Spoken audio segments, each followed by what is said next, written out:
Sem parabéns, está certo. Vamos fazer isso.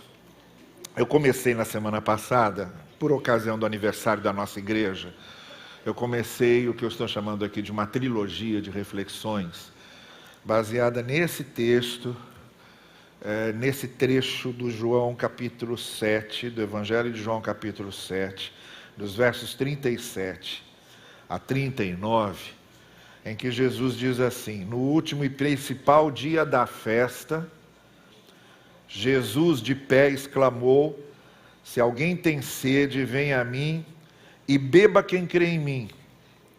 Conforme diz a Escritura, do seu interior fluirão rios de água viva. E ele disse isso falando do Espírito que haveriam de receber os que crescem nele, pois não havia ainda o Espírito, porque Jesus ainda não fora glorificado. Esse texto ele fala da água, dessa fonte de água que Jesus Cristo instala dentro de nós, que se transforma numa fonte de água viva. E falamos sobre a água no domingo passado. Mas esse texto também usa a palavra pneuma, em grego, que quer dizer ar, sopro, fôlego. E que é a tradução para a palavra ruar, no Antigo Testamento, que é a palavra que aparece, por exemplo, em Gênesis 1, quando diz que o ruar de Deus, o fôlego de Deus, o sopro de Deus, pairava sobre as águas. Ou aparece no texto de Ezequiel 37, do Vale dos Ossos Secos, quando os ossos são reunidos, sobre os ossos são colocados os nervos, sobre os nervos é colocada a carne, sobre a carne é colocada a pele, mas continuavam sem vida até que Deus soprou o seu ruar sobre eles, o seu sopro, o seu fôlego, o seu ar. É usado por Jesus na conversa com Nicodemos, quando diz para Nicodemos: olha, o ruar, o pneuma de Deus, assim como o vento, vem de não se sabe para onde e vai também não se sabe para onde. É assim que Deus trabalha, é assim que o Espírito de Deus opera, diz Jesus a Nicodemos, que não estava entendendo nada daquele negócio de novo nascimento. Na cabeça dele, novo nascimento ia voltar para o útero da mãe e ter que nascer de novo. E Jesus falou: não é dessas coisas orgânicas, biológicas, terrenas que eu estou falando. Eu estou falando sobre uma coisa que vocês realmente às vezes não conseguem entender, de outra dimensão, de outro departamento. Estou falando do ruar de Deus, eu estou falando do Espírito de Deus, que vocês não têm como controlar. Não tem como controlar, a igreja não tem como controlar o ruar de Deus, o Espírito de Deus. O livro de Atos todo está escrito e estruturado de uma maneira para mostrar como Deus vai por fora, como Deus dribla a igreja, como Deus vai pela margem. A igreja se programa para uma coisa acontecer desse jeito, aí Deus vai por fora e faz de outro jeito completamente diferente. Se reuniram para eleger Matias, lançaram as sortes lá, qual era o nome que saía, e entenderiam que o nome que saísse era da vontade de Deus. Imagina se a gente pensasse isso hoje. Não precisava nem de comissão de indicação, nada disso. Botava um monte de nome em papel e jogava. O nome que saía da vontade de Deus, mas é o que eles imaginavam que fosse. E saiu o nome de Matias, botaram Matias lá no corpo apostólico. Ninguém nunca mais ouviu falar disso, sumiu Matias. Depois aparece quem Deus tinha escolhido para fazer parte do corpo apostólico, que foi Paulo. Uma pessoa que nem no pensamento mais otimista da igreja podiam imaginar que seria separado por Deus para compor o corpo apostólico. O corpo apostólico foi composto por uma pessoa que perseguia, que permitiu a morte de cristãos, que detestava cristãos, que achava que os cristãos eram um bando de hereges e que tinha um prazer todo especial em prendê-los. Para qualquer pessoa que você perguntasse: o que você acha? Serve para ser apóstolo? Ia dizer: não, nunca. Aí elegem Matias, fazem o culto de posse de Matias, registram em ata, Matias foi eleito aqui apóstolo, né? Aí Deus vai por fora e, não, meu plano é outro. Quantas e quantas vezes aparecem Atos, Paulo dizendo, olha, planejei isso. Quando Paulo vai parar em Filipos, não estava dentro dos planos dele, ele tinha outros planos de passar para outro lugar e ficar mais tempo em outro lugar. Aí ele diz, mas o Espírito de Deus não permitiu e me levou para um outro lugar que não era aquele que eu tinha planejado antes. Então o livro de Atos, que narra os primeiros acontecimentos da igreja, é também um livro escrito para mostrar que Deus não é servo da igreja, que o Espírito de Deus não é servo da igreja. E que como não bastasse ser servo da igreja, não ser servo da igreja, nem empregado da igreja, o Espírito de Deus dribla a igreja. Vai por um lugar que a igreja jamais imaginava que ele fosse. Faz coisas que na lógica, no raciocínio lógico, institucional, estrutural de uma igreja, às vezes não poderia acontecer. E acontece. Porque, graças a Deus, a igreja não é levada por seus próprios planos, mas é levada pelo Espírito de Deus. E é isso que Atos está lá mostrando. E é o ruar, é o sopro, é isso que Cristo quis dizer para Nicodemos, ó, pega isso, segura isso, controla isso. Não dá. Não tem como, Deus vai movendo, vai fazendo de acordo com aquilo que é parte do seu plano. O que a gente vai tentando é tentando entender, tentando classificar, tentando dar uma certa ordem a isso, até porque nós, como comunidade gregária, comunidade social, quando a gente se junta para formar uma comunidade como essa, nós temos a necessidade de organizar tudo. E não só temos a necessidade de organizar tudo, como hoje temos leis, no país em que estamos, que nos obriga a organizar tudo. A igreja tem que ser pessoa jurídica, a igreja tem que ter CNPJ. E tem uma série de obrigações que são requeridas de uma igreja, como, por exemplo, na transparência do movimento financeiro que faz. A gente aqui, às vezes, tem um problema, porque algumas pessoas encrencam com o fato de que, quando usam o dinheiro da igreja, tem que trazer nota fiscal, e a nota fiscal tem que ser apresentada ao conselho que examina todas as contas da igreja, que é o nosso conselho fiscal, e tem que ser aprovado por esse conselho. E tirou dinheiro da igreja, tem que trazer a comprovação daquilo que foi gasto.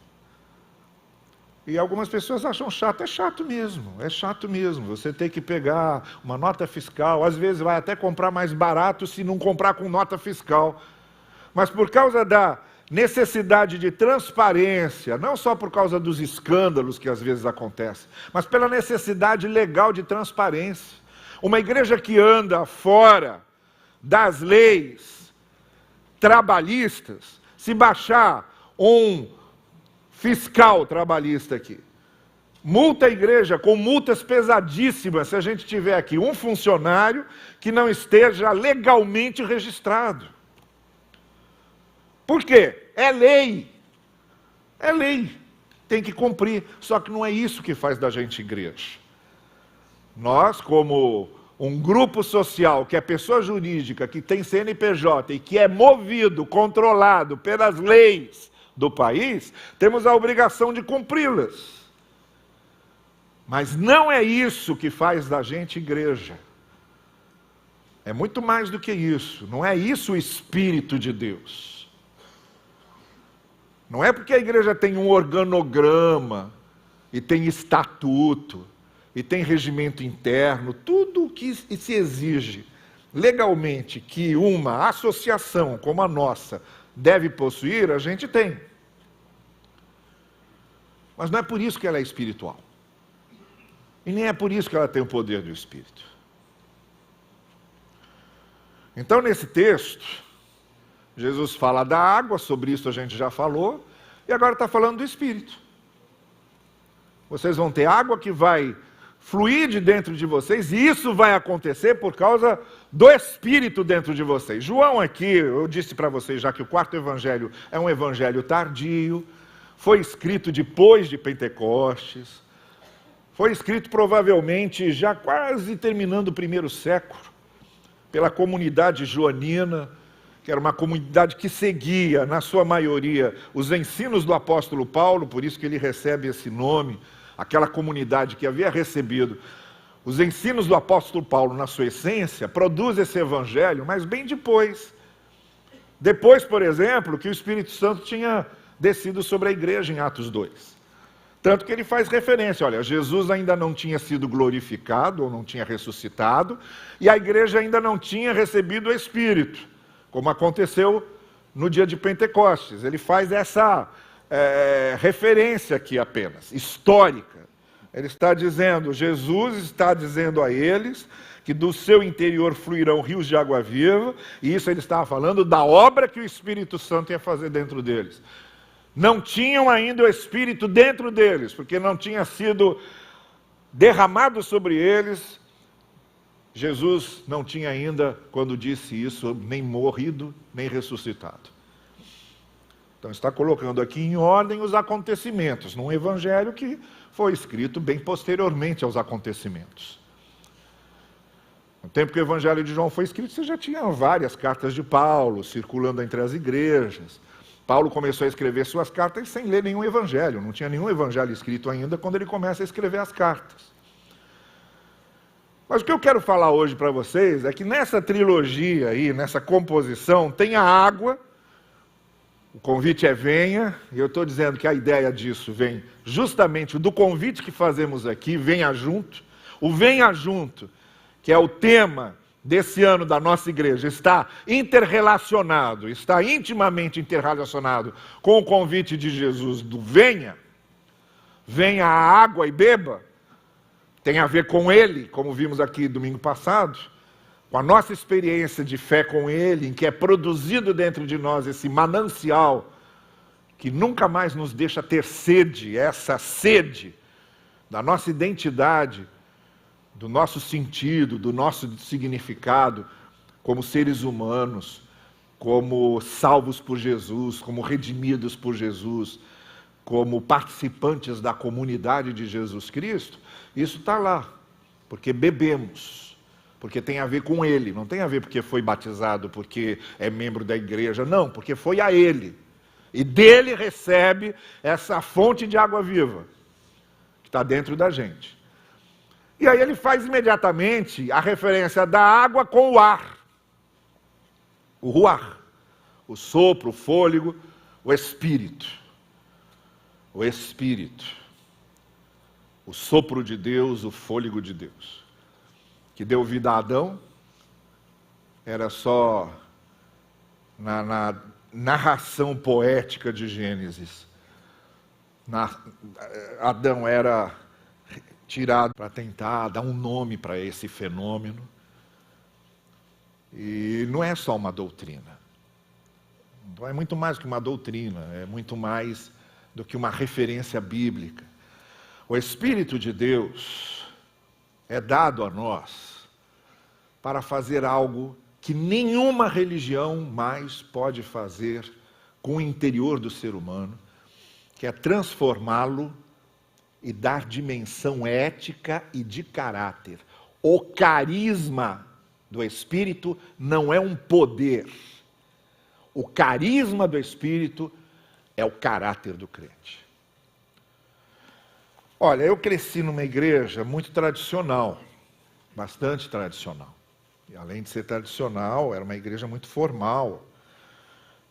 Eu hoje tenho até dificuldade minha, pessoal, tenho dificuldade, às vezes, vamos todo mundo bater palma e tal. Quando começa aqui na frente aquele negócio, vamos dançar e tal, eu fico sem graça, constrangido. E o pessoal já sabe que eu fico, aí fica todo mundo olhando para mim para ver como é que eu vou reagir. Tem alguns momentos em que eu dou uma de esperto, quando eu começo a perceber que vai chegar naquilo, eu já saio por um canto, fico lá atrás, sabe? Mas tem horas que eu sou pego de surpresa. Então eu tenho essa dificuldade. É minha, pessoal, não tenho nada contra quem bate palma, quem dança. Isso vai da formação livre. Até admiro quem tem essa formação livre. Mas eu não tenho, eu me sinto constrangido. Cresci numa igreja muito formal. A minha igreja lá, às vezes, o pastor pedia para os visitantes ficar em pé, mas os membros não podiam olhar para trás para ver o visitante, porque não se olha para trás nessa igreja. Coisas do tipo. Houve uma situação em que o filho do pastor saiu correndo assim durante o culto. Saiu correndo, passou lá na frente durante o culto. O pastor, muito formal, disse: peço à mãe da criança que cuide dessa criança. Olha, eu vou dizer para vocês, se eu faço isso aqui, se minhas filhas, quando fossem pequenas, se Luísa, que está aqui, quando era pequena, passasse correndo aqui e eu dissesse: peço à mãe da criança que cuide dessa criança, a Jussara ia virar para mim: e peço ao pai da criança que ajude, porque eu não fiz essa criança sozinha, não é? Com certeza eu ia ouvir isso. Então era essa igreja muito formal.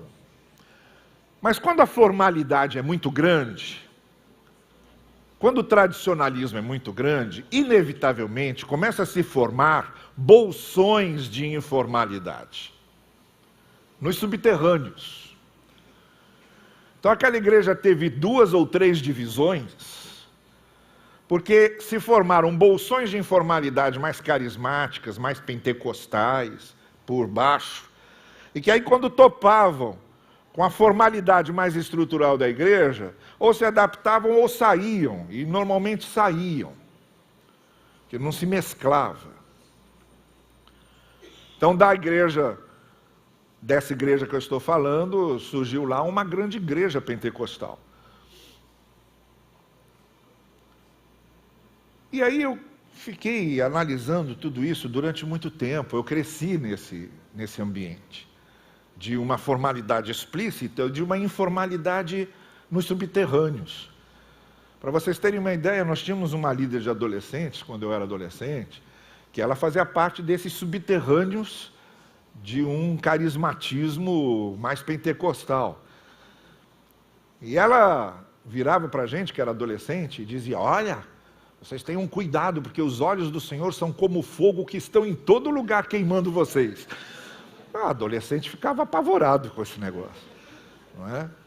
E quando eu vim para o seminário, que eu comecei a pregar com 14 anos, eu pregava,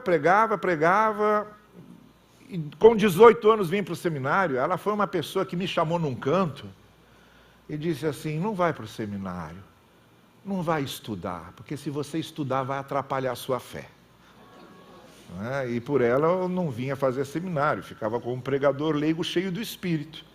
Porque na cabeça dela, estudar, havia uma incompatibilidade básica entre poder de espírito e reflexão intelectual.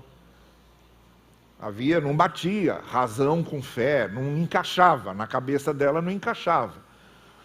Então eu cresci nesse meio. E muito interessado, obviamente, em refletir sobre isso.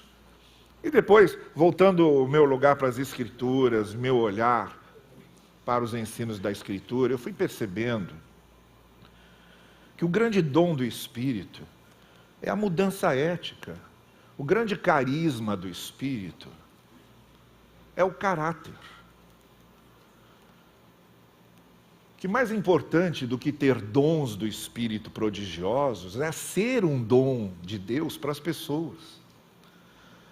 Então tudo isso eu fui formalizando na minha cabeça e fui compreendendo.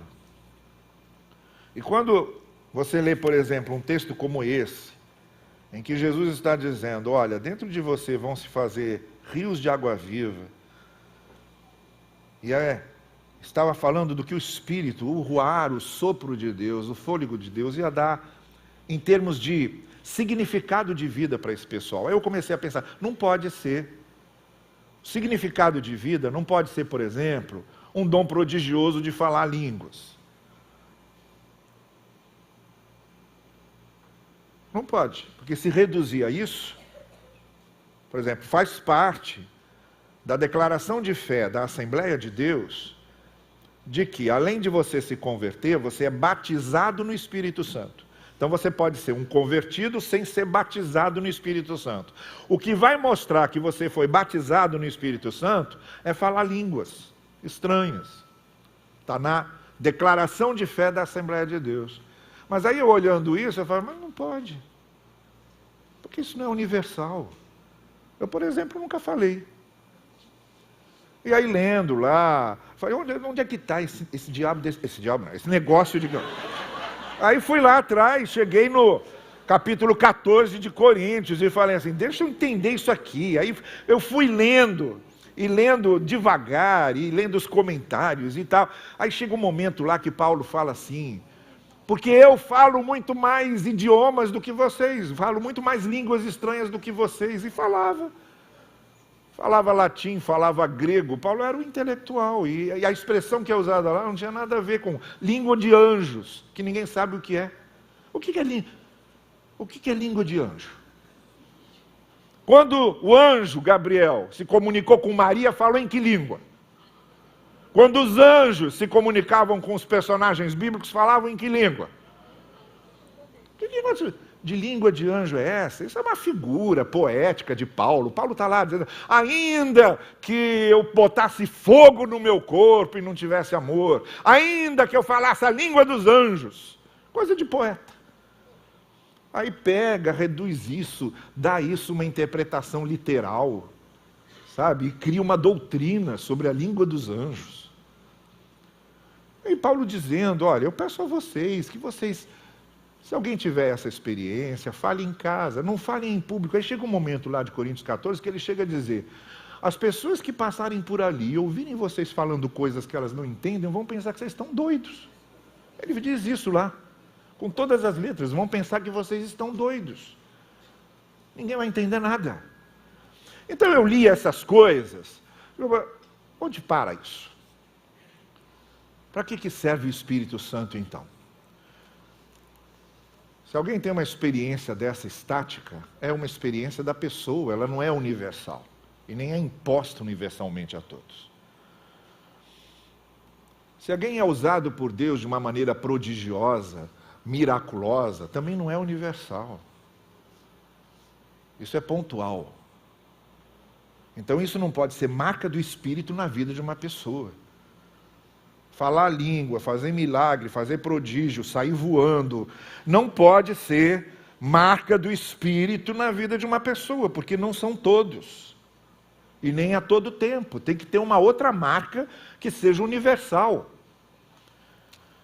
E aí você chega lá em Paulo explicando isso e dizendo, olha, o fruto do Espírito, o que resulta, o que é essa água que se torna manancial dentro de você, o fruto do Espírito, não tem nada a ver com esses dons que aparecem muito em Coríntios, dons de liderança que são mencionados em Efésios, alguma outra coisa que o apóstolo Paulo fala em Timóteo,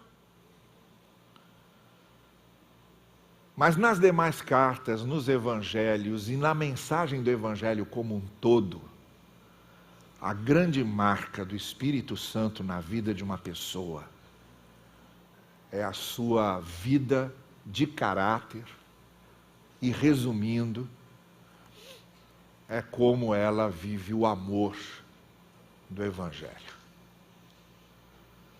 E aí, quando eu resolvi isso na minha cabeça, eu disse, não tem como, realmente tem que ser assim. Até o fato de alguém ser usado fazendo um prodígio, falando língua, isso não é prova de que tem caráter nenhum. Não é prova de caráter, entende? Uma pessoa fazer um milagre não é prova de caráter. Quer saber por que não é prova de caráter? O diabo faz um monte.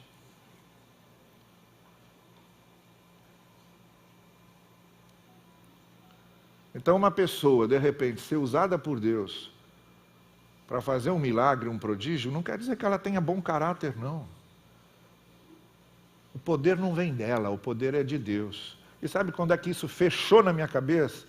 Quando no Sermão do Monte, que é uma mensagem ética, de caráter, Jesus Cristo diz isso bem claro, dizendo, olha, quando vierem dizendo, em teu nome, expulsamos demônios, fizemos prodígios, fizemos maravilhas, eu direi a eles, não conheço vocês. Estarão afastados de mim, porque vocês não fazem a vontade do meu Pai. Aí eu lia isso e dizia, a vontade do Pai não pode ser vontade de prodígio e de milagre.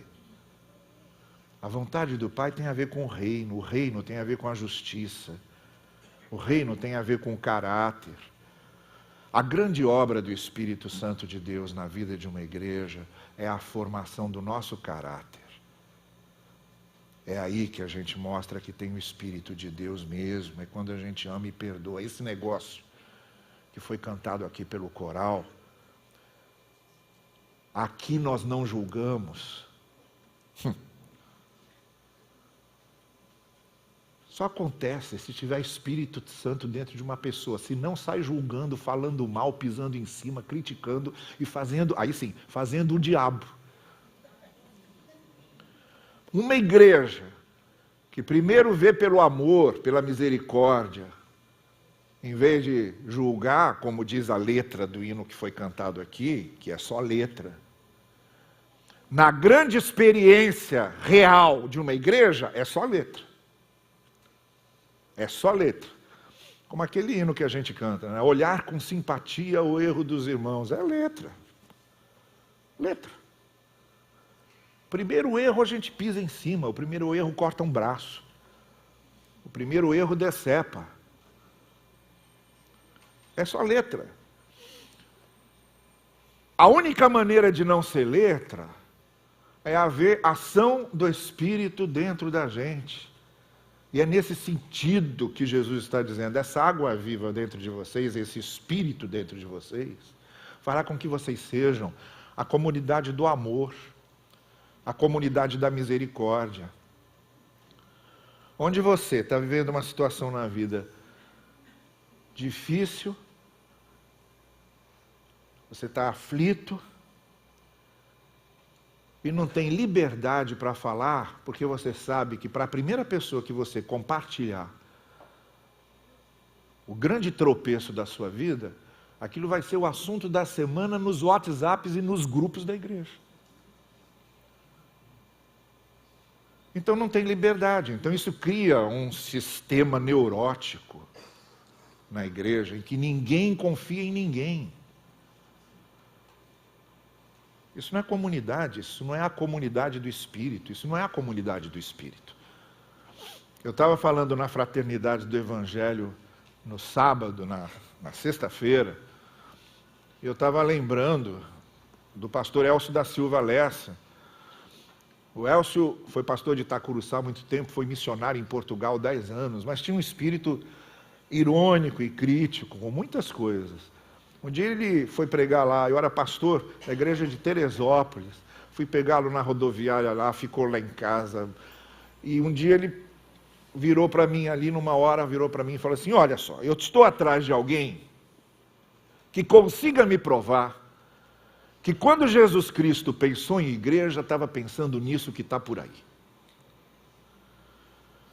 Agora, continuava ele, se alguém conseguir me provar, por A mais B, que o que está por aí era o que Jesus queria que a igreja fosse, eu vou ter que começar a desconfiar do bom senso do Senhor Jesus Cristo. Porque nós começamos a criar uma coisa que não tem nada a ver com essa ação do Espírito. Aí a gente cristaliza a ação do Espírito em poder, em magia, em feitiçaria, em pagelança. Poder do Espírito é quem faz milagre, poder do Espírito é quem faz prodígio, poder do Espírito é quem faz um anjo cair do céu, poder do Espírito é quem tem visões sobre a vida do outro, poder do Espírito é quem tem sonhos mirabolantes. E a gente esqueceu completamente que poder do Espírito é viver em amor e em graça, como a comunidade do Senhor Jesus nos ensina a viver. Essas são as águas que fluem.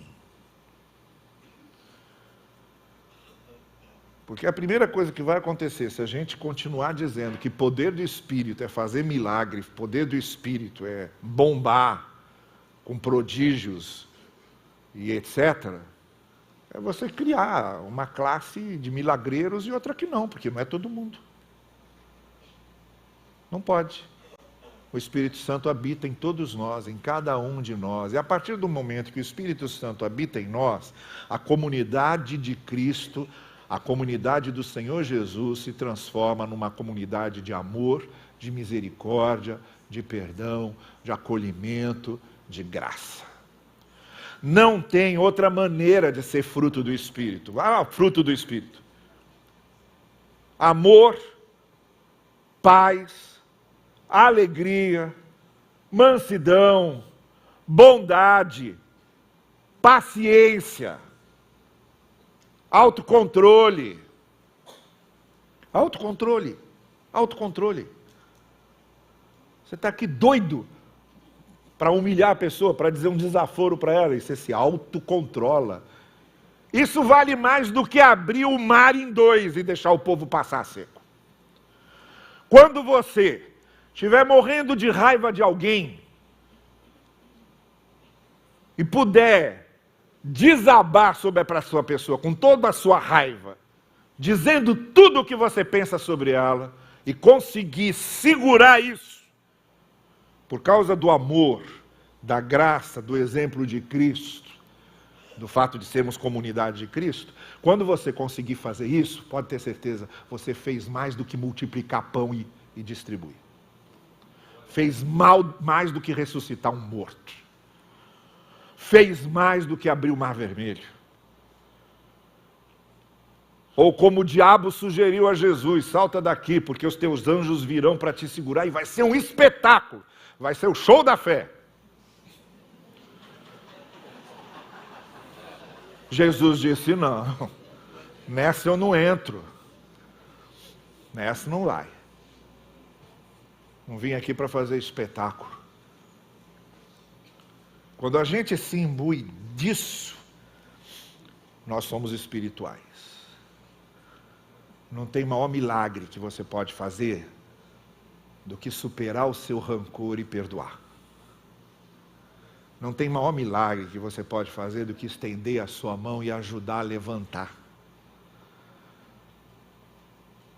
Não tem milagre de ressurreição que seja superior ao fato de você abraçar alguém e essa pessoa se sentir acolhida. Sermos uma igreja espiritual,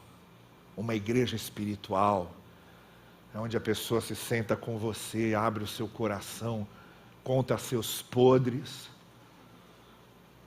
e você diz, estou orando por você, você vai superar isso, conte comigo no que você precisar. Isso é uma igreja espiritual, isso é uma igreja cheia do Espírito, isso é uma igreja cheia do Espírito.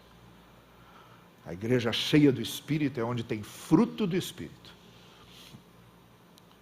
E quando Jesus então diz, venha, beba dessa água e vai haver rios de água viva fluindo de dentro de você, e isso ele estava falando do Espírito, era disso. Era desse fruto ético, de caráter,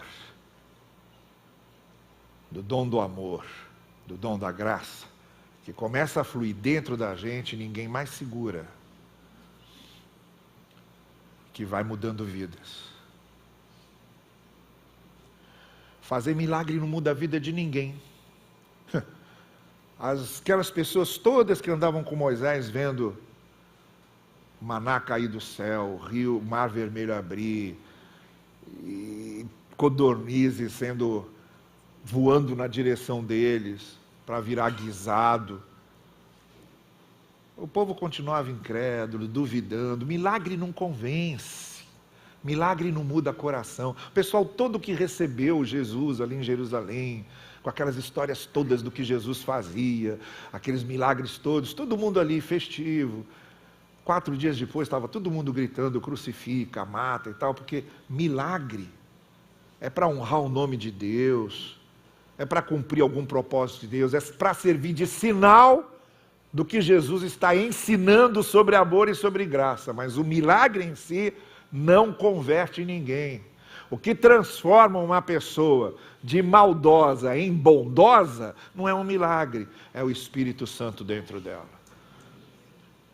É a água que se torna fonte, nascente dentro dessa pessoa, que vai mudar seus sentimentos, seu pensamento, sua cabeça, e vai transformando a Igreja de Cristo numa comunidade de amor, numa comunidade espiritual. Sim, numa verdadeira comunidade espiritual. Aí sim. A água, o ruar, o ar, mas ainda falta a terra. Eu disse que era a água, o ar e a terra. A terra tem a ver com as festas. A festa, a festividade, a alegria. Jesus não era um monge, Jesus não ficava dentro de mosteiro, jejuando e orando, não. Ele estava nas festas. Ele estava participando com as pessoas, ele estava junto de gente. Era um homem da terra. É sobre isso que a gente vai falar. Porque a igreja também é da terra, não é do céu. A igreja não é do céu. A igreja é da terra. A igreja é para ser uma resposta para cá. O céu não precisa de respostas da igreja. Nós somos chamados para testemunhar aqui, somos pessoas da terra, sal da terra, luz do mundo. E sobre isso a gente fala a semana que vem. Mas hoje encerramos lembrando isso. Uma igreja espiritual não é uma igreja que cai fogo do céu. A gente pode sair até cheirando chamuscado no final do culto. Uma igreja espiritual é aquela em que a gente sai se amando. É aquela em que a gente sai se perdoando. É aquela em que a gente sai mais paciente. É aquela que a gente sai cheio de misericórdia. É aquela que a gente sai disposto a servir o outro. É aquela que a gente sai disposto a ser bênção para o outro. Essa é a igreja espiritual. Essa é a igreja dos sonhos de Jesus Cristo. Sejamos essa igreja assim. Que o Senhor nos abençoe.